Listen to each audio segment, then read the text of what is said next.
Saint Odilo of Cluny was the fifth Benedictine Abbot of Cluny, holding the post for around 54 years. Early life. Odilo was descended from the nobility of Auvergne. His father was named Berold, his grandfather was named Hicterius. His mother became a nun at the convent of St. John in Orton after his father died.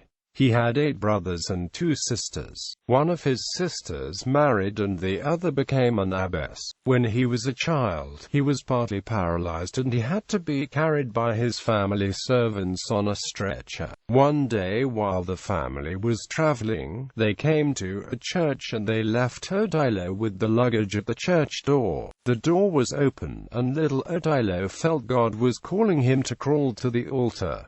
He got to the altar and tried to stand up but failed. He tried again and finally succeeded. He was able to walk around the altar. The servants were terrified when they came back and found the boy wasn't there, but then they looked inside the church and saw him running around, completely cured. He developed a great devotion to the Virgin Mary as a child and also to the Church. While still a child, he joined the Seminary of San Julian in Brioude. This was not a monastic seminary, however, but it was a home of secular canon priests. He stayed here many years but he felt a calling to the monastic life. One day Odilo of Cluny, the abbot of the Monastery of Cluny, was visited Auvergne and by chance he met the boy.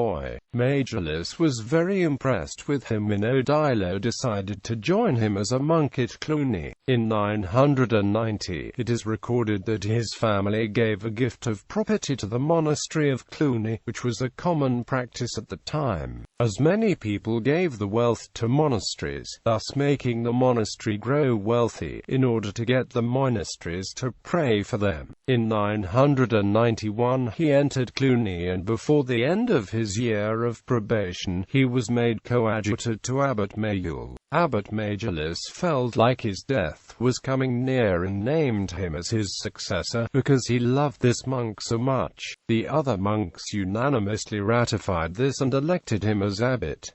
He received holy orders. Role in politics. In this time period it was very common for secular lords and local rulers to try to either take control of monasteries or to seize the property. Not only this, but local bishops often also tried to impose their own authority on monasteries or to seize monastery property. It was precisely for this reason that from the earliest days of Cluny's history, Cluny did not affiliate itself with the authority of any diocese except Rome and received its charter directly from the Pope. Several popes decreed an automatic excommunication to any bishop or secular ruler who tried to interfere or seize Cluniac property. However, many times the monks needed this order of excommunication renewed and repeated by the popes because each new generation would bring a new round of figures who would go after Cluniac property.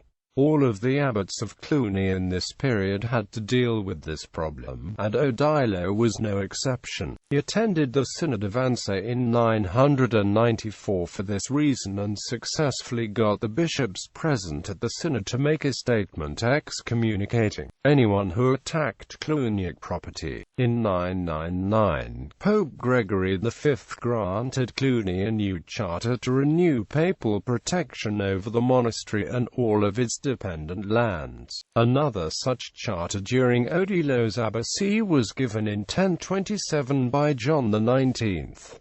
Both the popes and Holy Roman Emperors were great supporters of Cluny. The Holy Roman Emperors intervened on the side of Cluny in disputes involving people who had seized Cluniac property. Pope Benedict VIII ordered in 1016 several French bishops to excommunicate the individuals who had seized properties belonging to Cluny. Gorsland, Bishop of Macon, in 1025 attacked Odilo and the Archbishop of Vienne at the Council of Anse, because Gorsland claimed that the Archbishop needed his approval to give ordination to monks in Cluny. In answer to this, Odilo produced the papal documents granting Cluny freedom from a local diocesan control. The council nevertheless condemned Odilo's position because it claimed that the Ecumenical Council of Chalcedon had decreed that the ordination of monks had to occur with diocesan consent. In answer to this, the Pope then wrote letters to various parties involved with the dispute and condemned Gorsland's position. The Pope further decreed that any bishop who tried to enter a Cluniac monastery to even celebrate a mass would suffer automatic excommunication, unless he had been invited by the abbot. Another dispute arose on the basis of Cluniac monks under Odilo, who took over the monastery of Vesely without the bishop's permission. The bishop excommunicated these monks and forced them to leave. After they left, the excommunication was lifted. Pope John XIX offered Odilo the archbishopric of Lyons, but Odilo refused, and this made the Pope furious. The Pope then chastised Odilo for disobedience to Rome and treated Odilo's refusal as an insult. John XIX died shortly after, and his successor did not press the matter any further. For the most, Odilo maintained good relations with both the popes and the Holy Roman emperors of his day. Emperor St. Henry II had a very good relationship with Odilo.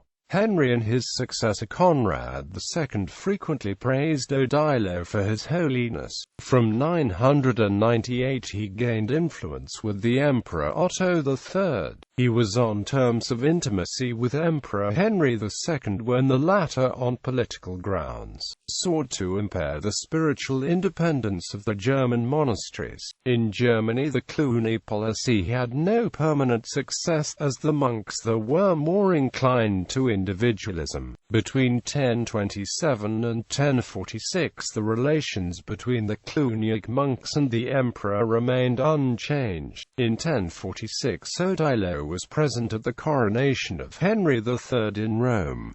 King Robert II of France allied himself with the Reform Party. Odilo visited Henry II on several occasions, and because of his closeness to him, he was able to intercede on several occasions for people who had disputes with him. When Henry II was crowned King of Italy in 1004, Odilo attended the ceremony. The following day there was a revolt against Henry in Pavia, which was quickly crushed, and the defeated party went to find Odilo so that he could ask Henry on the behalf for mercy. Odilo agreed and was able to persuade Henry, who respected his holiness so greatly, to hold back his hand and give mercy to the rebels. When Henry was crowned as Holy Roman Emperor in Rome in 1014, Odilo also was present. He arrived in Rome before Christmas and spent several months together with Henry up to his coronation in February of 1014.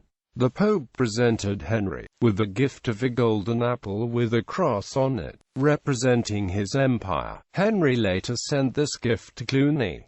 When Henry died, Cluny's houses said many prayers and masses for him. He also attended the coronation of Conrad II, who succeeded Henry and had a similarly good relationship with him, and thus got the emperor to give favor to Cluny. When there was a failed revolt against Conrad in Pavia in 1026, Odilo again interceded for mercy from the emperor for the defeated rebels. Odilo's abbacy. During this time in European history, monastic prayers were an institutionalized part of society. Many people in society gave gifts to monasteries of lands, money, or other kinds of property, and in exchange the monks would offer the prayers for them. Many people looked upon the monasteries as so important that they thought the prayers of monasteries were what held the world together. The rapid development of the monastery under him was due chiefly to his gentleness and charity, his activity and talent for organizing. He was a man of prayer and penance, zealous for the observance of the divine office and the monastic spirit. He encouraged learning in his monasteries, and had the monk Adolphus Glaber write a history of the time. He erected a magnificent monastery building, and furthered the reform of the Benedictine monasteries. Under Alfonso VI it spread into Spain. The rule of Saint Benedict was substituted in Cluny for the domestic rule of Isidore, by bringing the reformed and newly founded monasteries of Spain into permanent dependence on the mother house. Odilo prepared the way for the union of monasteries, which Hugo established for maintaining order and discipline. The number of monasteries increased from 37 to 65, of which 5 were newly established and 23 had followed the reform movement. Some of the monasteries reformed by Cluny reformed abbey, thus the Abbey of St. Vans in Lorraine reformed many on the Franco-German borderland. On account of his services in the reform, Odilo was called by Fulbert of Chartres the Archangel of the monks, and through his relations with the popes, rulers, and prominent bishops of the time, Cluny monasticism was promoted. He journeyed 9 times to Italy and took part in several synods there. Pope John XIX and Benedict IX both offered him the archbishopric of Lyon, but he declined. As Cluny's dependent monasteries increased in number, this gave rise to many conflicts, such as those mentioned above, between local authorities and Cluny as a result of disputes over rights.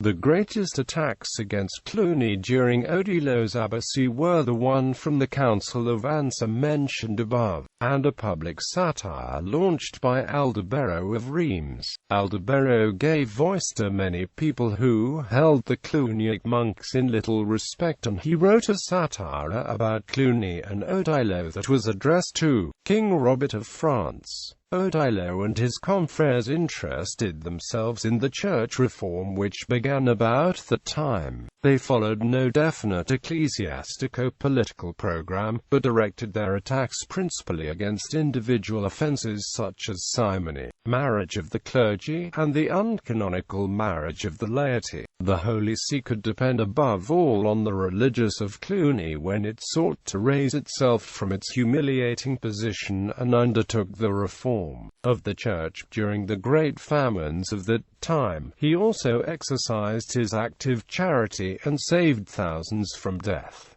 Peace movement. For the fall of the Western Roman Empire onwards, the Church took up an administrative role in society and frequently had to intervene to get local fighting between various figures to cease. By the eve of the turn of the millennium, this had culminated in the creation of a large-scale movement backed by the Church to erase all private warfare held between different feudal lords and families, like the pro-life movement created at the eve of second millennium. This movement against warfare had a huge backing from institutions within the Catholic Church which saw warfare as a grave sin against God's plan. The monastery of Cluny, headed by Odilo and headed by other abbots, played its own role in this movement. The Peace of God, which was a particular movement within this larger movement, had Odilo as a major figure. It required all private warfare to cease for a certain period of time each week. Originally it was from Saturday until Monday morning, but this was later extended from sunset Wednesday to sunrise Monday. Warfare and the killing of each other could continue on other days, but it had to stop each week for the period of time. Anyone who was caught violating this and fighting was to be driven away by everyone and forced to go on pilgrimage to Jerusalem to make penance for his sins. Odilo was said by the Bishop of Autun to have been the originator behind this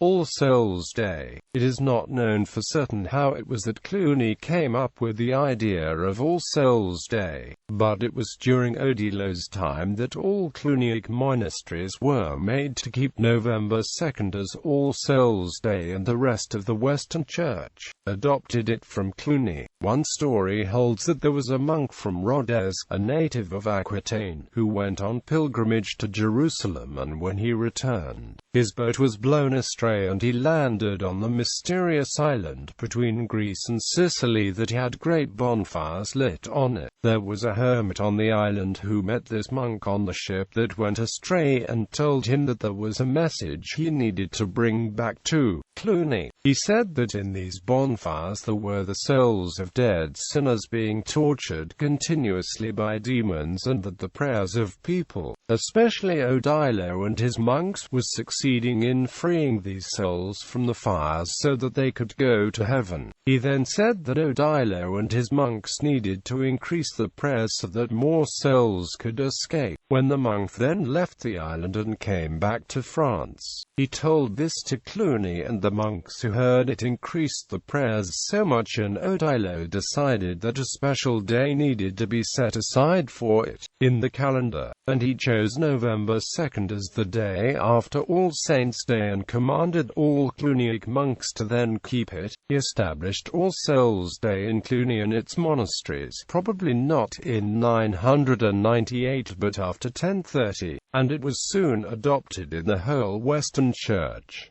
Pope Benedict VI had been a close friend of Cluny, and he died. Some time after this he supposedly appeared to John, Bishop of Porto, along with two of his friends. The Pope claimed that he remained in purgatory, and he asked that Odilo be informed so that he could pray for him. A message was given to Odilo, who then proceeded to call on all Cluniac houses to offer up prayers, masses and alms for the soul of the dead Pope. Not long after this, there was said to be a figure of light followed by a host of others in white garments that entered the cloister and knelt to Odilo. The figure informed him that he was the Pope and that he had now been freed from purgatory. Miracles and anecdotes. During the great famines, he had many of the precious ornaments and metals in the church melted down and used for relief of the starving poor. He was known for showing mercy indiscriminately even to those who people said did not deserve it. He would say in response, "I would rather be mercifully judged for having shown mercy, than be cruelly damned for having shown cruelty." He once received the murderer of a bishop who fled to Cluny and wanted to take vows. Odilo accepted him as a monk, and he wrote to the Pope about whether it was acceptable to ordain him to the priesthood. But the Pope replied back that such a person could never be ordained a priest and that he should not even receive the sacraments. Odilo then did not give him communion until his deathbed.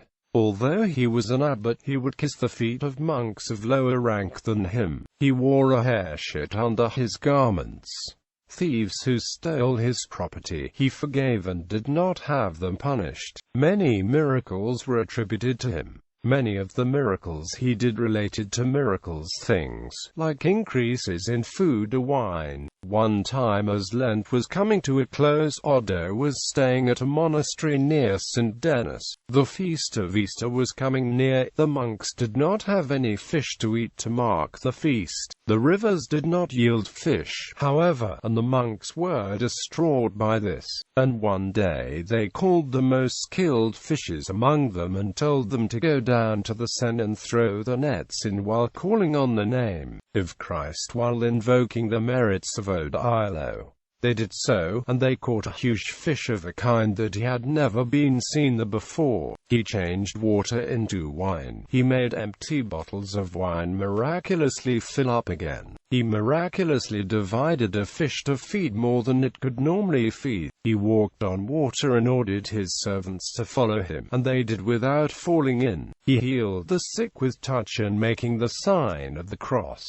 After his death, miracles were also reported from his tomb, including healings. Death. Many times in his life he had visited Rome. In his last visit around the time of a papal election and an imperial coronation, he spent all of his time praying in different churches and in giving alms to the poor. He wished he could die there in Rome, but he then started on his journey back to Cluny. Along the way back, and not far from Rome, he had an accident with his horse that injured him. He had to be taken back to the city where so much grief was poured out for his sake that masses were offered for his recovery, and the Pope visited his bedside. He stayed in the city until Easter and then left again to go back to Cluny. He continued to do his fasts and ascetic practices despite his old age and weakness. He decided to visit all the houses that Cluny had reformed, but when he visited Souvigny Priory he had to stop and remain there. At Christmas he had become so weak that he needed to be carried around the monastery. He was in St. Mary's Chapel when he died. He was praying for the souls in purgatory when he died. He died while on a visitation to in late 1048 or early 1049.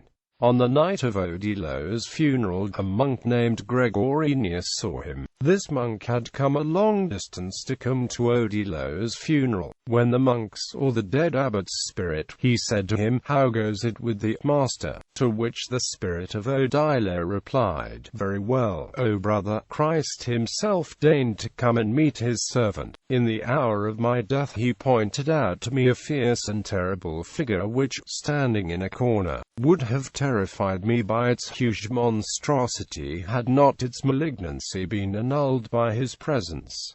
Writings. Of his writings we have but a few short and unimportant ones. A life of the Holy Empress Street, Adelaide, to whom he was closely related. A short biography of his predecessor, Abbot Mayule.